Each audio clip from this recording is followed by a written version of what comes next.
5. Hi guys, I hope that you're going to enjoy today's story. It is amazing. It is, who is my neighbor? You know, think about, you got neighbors next door to you where you live, but you know, you got neighbors in the next county, you got neighbors in the next country. So we all have to get along, don't we? Because we all occupy this earth. And that is what God commands us to do. You know that, right? So let's work on this book and see what it has to say to us. Do you see this? We've got yellows and blues. Oh my goodness. Yellows and blues. Do y'all like yellow and blue? I do. It says, love your neighbor as you love yourself, and love the stranger because you know what it's like to be a stranger. And that's never a fun place to be, is it, when you feel like you're left out? Oh, Lord. Okay, look at this. It says, once there was a town where only blues lived.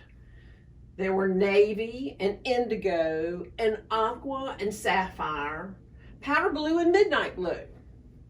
They planted irises and forget-me-nots and feasted on blueberries and blue cheese. That's an interesting combination. They sailed on blue waters. Blue jays perched on branches, and brilliant blue cracker butterflies shimmered. The blues thought that they were the coolest colors. The yellows lived in a different town. There were gold and bronze, lemon and mustard, canary and pale yellow. They planted sunflowers and daffodils and feasted on bananas and butterscotch pudding. Oh, yum.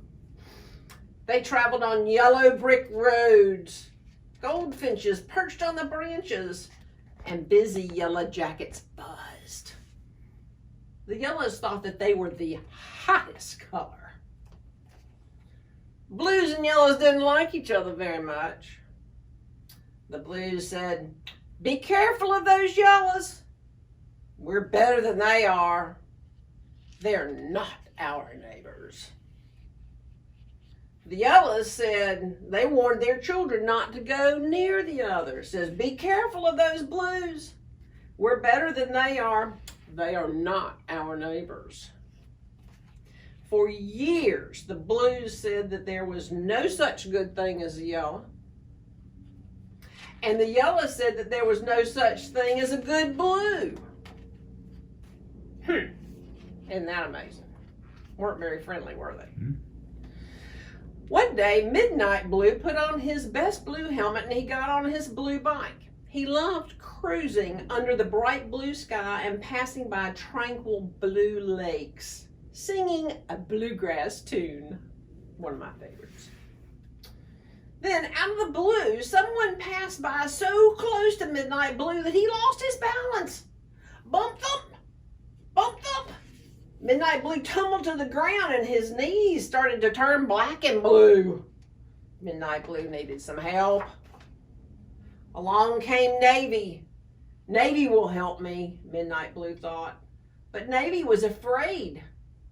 She wondered, maybe someone made Midnight Blue fall, and maybe that person's still around. So Navy pretended not to notice Midnight Blue, just walked by. Midnight Blue was surprised. Why hadn't Navy stopped to help me? After all, Navy was his neighbor. Then along came Powder Blue. Powder Blue will help me, Midnight Blue thought. But Powder Blue wondered, did Midnight Blue get in a fight? Is the other person still around? He was afraid, so he pretended not to notice Midnight Blue either and just kept on going. Midnight Blue was surprised. Why hadn't Powder Blue stopped either? After all, Powder Blue was his neighbor. And he says, neither Navy nor Powder Blue is true blue. Along came Lemon.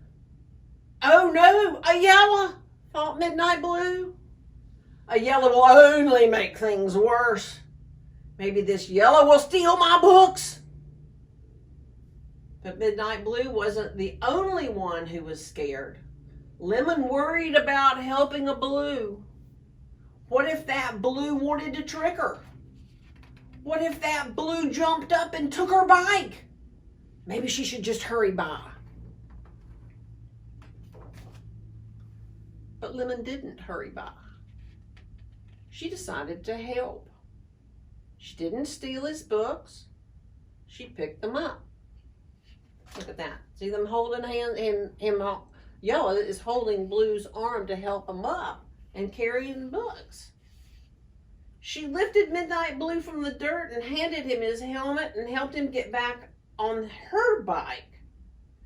And then she took him to the doctor. Oh, how sweet. While they waited, Lemon gave Midnight Blue a butterscotch cookie. It was yellow. It was broken, but it was still delicious. Midnight Blue said, "You're a good yellow. You're not like the others." "Most yellows are good," Lemon said. "Well, so are most blues," Midnight Blue said, and he smiled. He pulled out a bag of blueberries and gave some to Lemon. Have you ever had lemon and blueberry together? Oh, it's delightful. They were a little squeamish, but still yummy. Then Dr. Gold came out, and Midnight Blue was a little bit frightened. Dr. Gold was another yellow, but Dr. Gold smiled at them. She shined light into his eyes, and she checked to make sure nothing was broken and put a bandage on each of his knees. Midnight Blue turned to Lemon and said, "Thank you for helping me. I would like to be your friend." Lemon nodded.